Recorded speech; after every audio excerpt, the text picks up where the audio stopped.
Right now, unbelievable images and emotional moments as wildfires continue burning along the First Coast. At this hour, firefighters are battling this wildfire in Brantley County, Georgia, that has destroyed 87 homes. You can see an aerial view of the fire burning. Large plumes of smoke fill the sky with orange flames making its way through the trees. And we want to thank you for joining us tonight for First Coast News at 5. I'm Anthony Austin. I'm Heather Crawford. So we want to show you a map, the Brantley County wildfire that's burning near Highway 82. We just learned it has grown now to more than 5,000 acres. It is only 15% contained. And take a look at this video. You can see in this video the smoky conditions there. Crews are out right now working hard to fight this fire and to prevent it from growing. Now take a look at this video. You see the path of destruction left behind by the wildfire, and in some parts you can still see the smoke coming from the ground. These are the worst drought conditions seen in the state in more than a decade. We have live team coverage across the First Coast tracking the wildfires. In just minutes, we're going to have an update on the major fire along the Clay-Putnam County border. But beginning our team coverage tonight, we want to go to Zach Wilcox, who was at the news conference that ended just moments ago in Brantley County. And Zach, we heard the county manager say that evacuations are underway right now. Yeah, Heather, just 5 minutes ago, the update they said is that this fire is escalating at this point. A sobering detail and more details than that we found out. You can see the fire behind me here, the massive plume of smoke that's really just been pumping up in the air all throughout the day today. At times it looks kind of light, and then at times it gets a lot darker. And they mentioned that just within the past hour or so, the winds shifted quite a bit, and that made things really challenging for them as they continue to try and fight this fire. They said that they have a good portion of it already kind of under control, and they're really battling it down, but now another portion has started to ignite here, as you mentioned, growing to more than 5,000 acres, and we've seen the helicopters flying overhead all throughout the day, trucks coming in and out of here. 50 to 60 more homes are being evacuated at this point. You mentioned 87 total buildings, that's homes for people, have been damaged at this point. Earlier today, we went down Highway 82 a little ways, and while we were down there, we got a little bit of video. And then all of a sudden they started to close out that area. An official came up to us and asked us to get out of that area for our safety. And he mentioned that if we weren't able to get back here to the airport, if we went to the other side, we wouldn't be able to get back around here. Which just shows on day 4 of this how significant these concerns are. And we talked with a hotel. Actually, we started our day in Darien, about an hour away from here. Talked to a hotel marketing director there who mentioned that they've actually reduced their rates for the time being. They've had half a dozen families call in who mentioned that they really needed a place to stay, and they needed to be able to stay there for a while for the foreseeable future, and he wanted to be able to make that happen for those families as they've been evacuating. So I asked him what those conversations have been like as those evacuees are calling that hotel. Honestly, I think they're in shock. It's very quiet. They're coming in. There's not much movement around the hotel. I think that they're just really scared of what's going to happen and where their next moves are. So being a part of at least this aspect of it, at least we know we're doing something that can allow them to sort things out.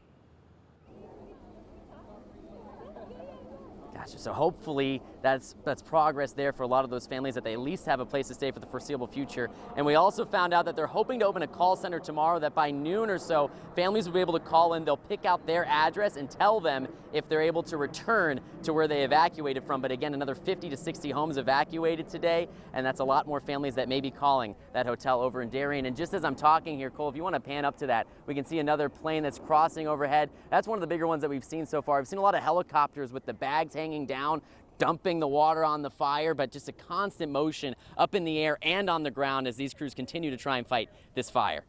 In Brantley County, Zach Wilcox, First Coast News, on your side. Incredible images there. 87 homes lost just in Brantley County. And that fire hitting especially close to home for a local firefighter. Craig Jacobs has battled fires in Brunswick for 23 years, but this time the fire came to him. The flames tearing through his own property. This is Jacobs with his 6-year-old daughter working side by side, trying to put out the hot spots themselves. There's still fire under the ground right here, but hopefully we'll get some rain soon. But yeah, we'll put probably all 8 gallons of water on it, and it was still going to smoke because there's fire within the tree that we can't get to. Tell me about your little fireman there. This is Miss Cora. She's 6 years old, and she loves helping Daddy. Anything I'm doing, she's doing. It's very heartbreaking to see our neighbors going through what they're going through, but we're out here doing what we can do, pulling together as a community. And tomorrow, Georgia Governor Brian Kemp will be on the ground in Brantley County to survey the wildfire damage. We've been showing you devastating images like the ones you see next to me over the last few days. Now the governor will see it firsthand. And we will have a team there and bring you the governor's visit live on First Coast News Plus. It's expected to begin around 1:30 p.m. Make sure to scan that QR code on your screen for directions on how to download our streaming app on your TV and phone. And there has just been an outpouring of support for those impacted by the devastating wildfires in Georgia. We're making it easy for you to help tonight. You can scan that QR code on your screen to help people affected by the Brantley County wildfire and the others by making a gift to the American Red Cross Disaster Relief Fund. And right now, the Pineland Road fire, this is in Clinch County in Georgia, is still burning. This video was taken last night. You can see the bright orange flames behind the tree line with smoke filling the air. And at this hour, that wildfire has reached more than 29,000 acres with only 10% containment.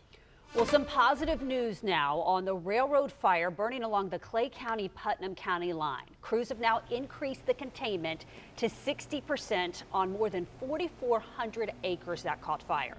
The Clay County Sheriff's Office says air quality does remain a concern, so officials are asking people to stay away from the area and make sure you stay indoors if you have any breathing issues. Let's take a look at this map. It shows the wildfires along the First Coast, all the ones we're following, and all spreading because of the extreme drought conditions. And we're zooming in now where you can see flames on your map, and this is located here in Florida in the Clay and Putnam County lines. Tonight, Biljana Garland continues our team coverage, joining us live from that area. Biljana, we're now days into this fire. What are the conditions like right now?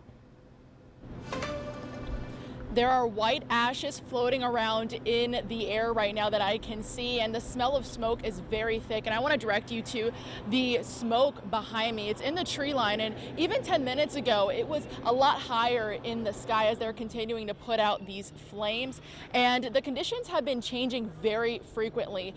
Before, about an hour ago, there was no ashes, and here you can actually see the smoke starting to pop up once again there, floating into the sky, that dark smoke, and I can even see a little bit of the flames, very tall orange flames that are reaching up as well. And again, the conditions are changing. Before, this area was clear, and now as you can see, there is a ton of smoke, and fire crews are currently doing mop-ups and cleaning a lot of those hot spots.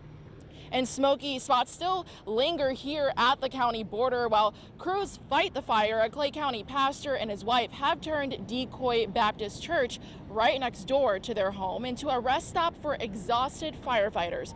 Waters, snacks, coffee, and air conditioning all waiting for them when they need a break.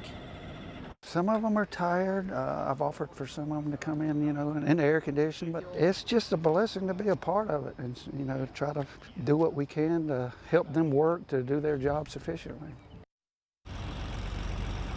There is a lot of that white ash floating over here. It looks like it's snowing, and there's still a lot of smoke in here. You can even see a fire truck that is heading to put out another fire, and voluntary evacuations remain in effect for Varney Road and Water Lane, and it's not yet safe to return to those areas. That's what fire officials are saying here. The county is still under a burn ban, and donations are being accepted until 7 tonight at the Cattlemen's Arena at the fairgrounds to support emergency crews. And here you can just see those fire trucks getting ready to leave. They were here resting, and now they're going to tackle another fire. I saw another large smoke plume on the opposite direction up the road here. We're here at Decoy Church right now, and we're going to continue to put out those fires, and we're going to continue to keep you updated. Live in Clay County, I'm Biljana Garland, First Coast News on your side.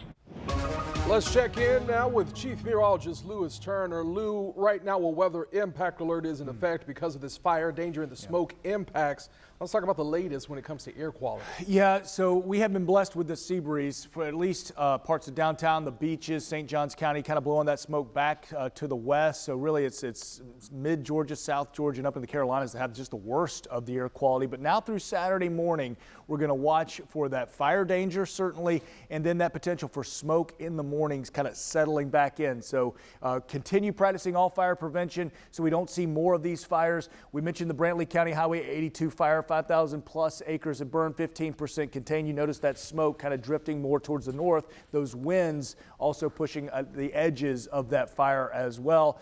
Down towards your railroad cruise fire, 4,400 acres. We're watching that one very carefully with a lot of smoke. Now, we're not picking up the smoke plume right now. It's a little bit lower level from the railroad fire in Clay and Putnam than what we're seeing now in Brantley County. But notice that smoke still being picked up on radar, that smoke and ash getting up into the atmosphere, all kind of blowing back towards Jessup and north of Waycross as well. But big smoke moving there. Here is the kind of the double-edged sword with this. Certainly we have the benefits of the winds kind of pushing a lot of that smoke out and away from Jacksonville as we have our sea breeze kicking in.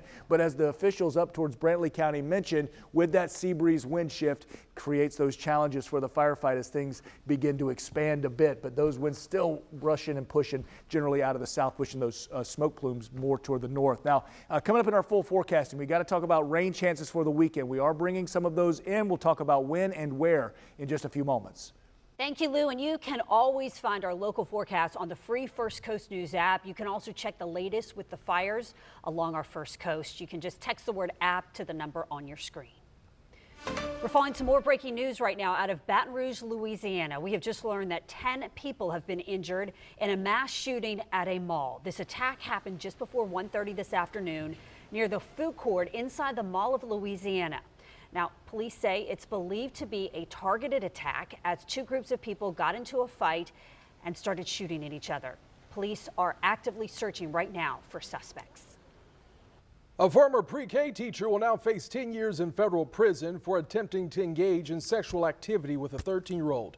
38-year-old Tony Leroy Bartley was a teacher at Ponte Vedra Beach School at the time of his arrest. He's also ordered to serve a 10-year term of supervised release and also register as a sex offender.